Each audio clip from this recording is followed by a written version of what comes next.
Hello மக்களே, எல்லாருக்கும் வணக்கம். எல்லோரும் நல்லா இருப்பீங்கன்னு நினைக்கிறேன். Welcome back to Sundaruma Jayanthi channel.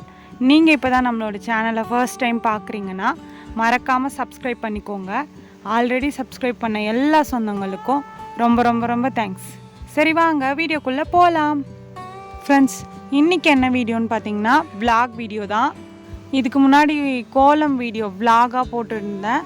அது சரியாக வியூஸ் போகல அப்படின்றதுனால back to routine vlog, normal routine பிளாகாக போடலாம் அப்படின்னு சொல்லிட்டு, உங்களுக்கு ஏதாச்சும் வேறு வீடியோ போடணும் அப்படின்னா நீங்கள் கமெண்ட்டில் சொல்லுங்கள். நெக்ஸ்ட் அந்த வீடியோ நான் போடுறேன். அதே மாதிரி இந்த வீடியோ எப்போ எடுத்த வீடியோ, கிட்டத்தட்ட கொஞ்ச நாள் ஆயிடுச்சு. அது இப்போ தான் என்னால் எடிட் பண்ணி அப்லோட் பண்ண முடிஞ்சுது. இது நான் வீடியோ எடுத்து 1 மந்த்துக்கு இருக்கும்.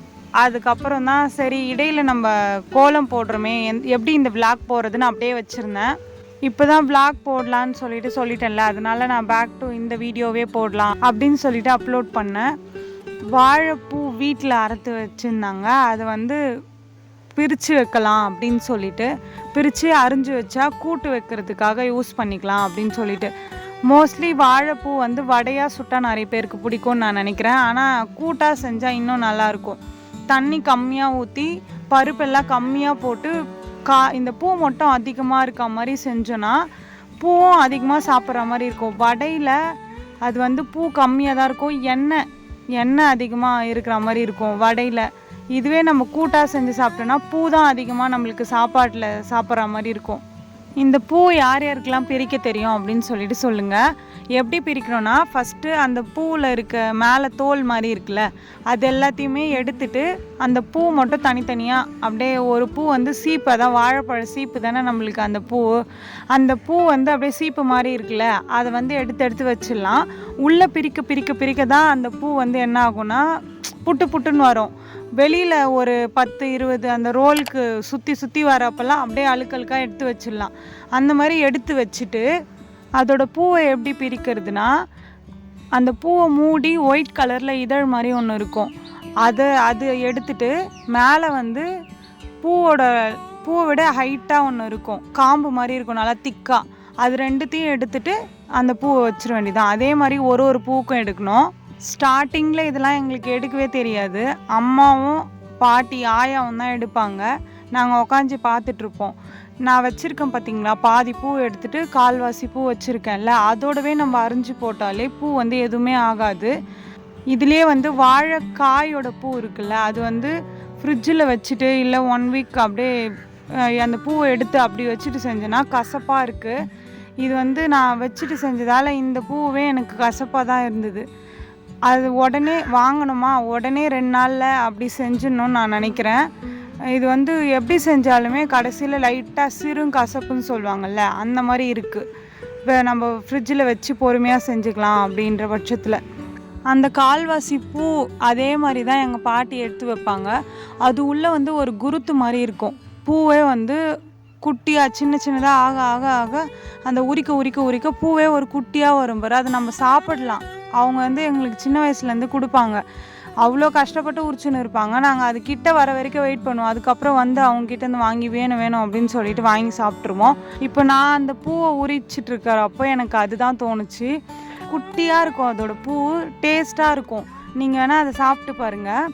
நம்ம இதே மாதிரி பாதியிலேருந்து அரிஞ்சிட்டு கூட அது உள்ளே எடுத்து சாப்பிட்டா டேஸ்ட்டாக இருக்கும். அது ஒரு குருத்து மாதிரி இருக்கும் சாப்பிட்றதுக்கு. காய்ஸ், உங்கள் வீட்டில் வாழைப்பூ இருந்தால் நீங்கள் எப்படி செய்வீங்க? கூட்டாக செய்வீங்களா, இல்லை வடை சுடுவீங்களா, இல்லை பொரியல் செய்வீங்களா அப்படின்னு சொல்லிட்டு. இதுலேயே எங்கள் ஆயா பொரியல் செய்வாங்க, சூப்பராக இருக்கும். அது எப்படின்னா மிளகாத்தூள், கடலப்பருப்பு அதெல்லாம் போட்டு வாழைப்பூ அரிஞ்சு வச்சு நல்லா பெசரி வச்சுட்டு கொஞ்சம் நேரம் வெயிலில் காய வச்சு அதுக்கப்புறம் அதை பொரியல் மாதிரி செய்வாங்க. எனக்கு தெரிஞ்ச ப்ரொசீஜர். ஆனால் ப்ராப்பராக எப்படி செய்வாங்கன்னு சொல்லிட்டு எனக்கு தெரியாது. ஆனால் சின்ன வயசில் பொரியல்லாம் செய்யறதா இருந்தால் இப்படி தான் செஞ்சு கொடுப்பாங்க, சூப்பராக இருக்கும். வேறு எப்படியாச்சும் உங்கள் வீட்டில் செய்வாங்கன்னா நீங்கள் கமெண்ட்டில் சொல்லுங்கள் எப்படி செய்வாங்கன்னு சொல்லிட்டு. அப்புறம் என்னென்னா, எங்கள் பக்கத்து வீட்டில் ஒருத்தவங்க இருக்காங்க. அவங்கக்கிட்ட நான் சொல்லி வைப்பேன். அவங்க வாழைக்காய் மரம் நிறைய வச்சுருக்காங்க.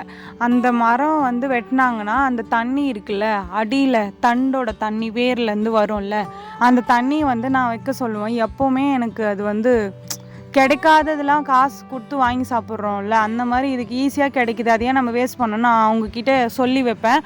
அவங்க எப்போ மரம் வெட்டினாலும் என்கிட்ட வந்து சொல்லுவாங்க.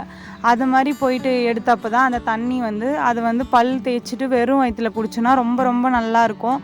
நீங்கள் இது குடிச்சிருக்கீங்களான்னு சொல்லிட்டு கமெண்ட்டில் சொல்லுங்கள். ஒன்றும் இல்லை, ஒரு மாதிரி துவர்ப்பாக இருக்கும், அவ்வளோதான். வேறு எந்த ஃபீலுமே கொடுக்காது. ரொம்ப நாள் ஆயிடுச்சுன்னா தான் நல்லா இருக்காது. இது வந்து ஒரு 2 நாள் 3 நாள் அப்படியே மூடி வச்சு நம்ம மறாத நாள் காலைல திறந்து பார்த்தோன்னா அதில் தண்ணி இருக்கும். அதை நம்ம வந்து இந்த மாதிரி மொண்டு குடிக்க வேண்டியதுதான். அப்படியே குடிக்கலாம், எந்த இதுவும் இல்லை. ஒரு சிலவங்க அந்த தண்டுலாம் அதில் இருந்ததுன்னா ஃபில்டர் பண்ணிப்பாங்க, அவ்வளோதான். இது சின்ன வயசில் எங்கள் அப்பா பண்ணுவார். அதுக்கப்புறம் எனக்கு இது கிடைக்குது அப்படின்னு சொல்லிட்டு அவங்களே பண்ணி வச்சுருவாங்க. நான் போய் தண்ணி மட்டும் மொண்டுட்டு வந்துடுவேன். அதுக்கப்புறம் என்னென்னா எங்கள் அக்கா ஊர்லேருந்து வந்ததா, அதனால் அதுக்கு வந்து ராகி இடியாப்பம் செய்யணும்னு சொல்லிட்டு தோணுச்சுன்னு சொல்லிட்டு ராகி இடியாப்பமும் தேங்காய் பாலும் அன்றைக்கி செஞ்சுது. நான் இந்த அளவுக்குலாம் ரிஸ்க் எடுக்க மாட்டேன், செய்வேன். நேச்சுரலாக எதனா எனக்கு தோணுச்சு சாப்பிட்ணும் அப்படின்னா செஞ்சு சாப்பிடுவேன். ஆனால் மற்றபடி இந்த மாதிரிலாம் ரிஸ்க் எடுத்து ரொம்ப எஃபர்ட்டான வேலைலாம் எனக்கு அந்த மாதிரிலாம் செய்ய தோணாது. எங்கள் அக்கா வந்ததால் செஞ்சுது, நான் தேங்காய் பால் வச்சது நான் சாப்பிட்டுட்டேன். ஓகே மக்களே, இதோட இந்த விலாகை முடிச்சுக்கிறேன். நெக்ஸ்ட்டு வந்து இன்னொரு சூப்பரான விலாகோட நான் உங்ககிட்ட வந்து ஷேர் பண்ணுறேன். இந்த வீடியோ உங்களுக்கு பிடிச்சிருந்தா மறக்காமல் சுந்தருமா ஜெயந்தி சேனலை சப்ஸ்கிரைப் பண்ணிக்கோங்க. இந்த வீடியோ பிடிச்சிருந்தா லைக் பண்ணிக்கோங்க, உங்கள் ஃப்ரெண்ட்ஸுக்கு ஷேர் பண்ணுங்கள். நெக்ஸ்ட் என்ன வீடியோ போடலாம் அப்படின்னு சொல்லிட்டு கமெண்ட் பண்ணுங்கள். நெக்ஸ்ட் வீடியோவில் பார்க்கலாம். பாய்.